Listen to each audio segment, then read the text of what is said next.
Engine, start.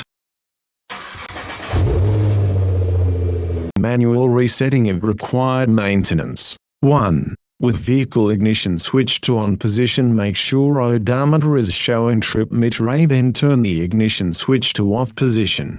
2. Push and hold the trip reset or mode button. 3. While holding reset button, switch ignition to on position. Note: with engine start stop button, keep your foot off brake pedal and push engine start stop button twice to get key on engine off mode. 4. Continue to hold the reset button until the odometer displays 000000 and then the original value is displayed. 5. Turn the vehicle off and back on to confirm reset was accepted. Procedure 2. 1. On the navigation screen, press Setup. 2. Then touch Vehicle, then Maintenance. 3. Touch the desired item in which you need to reset. Example: engine oil, oil filter, tire rotation, etc. 4. From here, fill in the requested fields with a new next service interval, i.e. date and distance till next service is due. 5. Press OK when complete.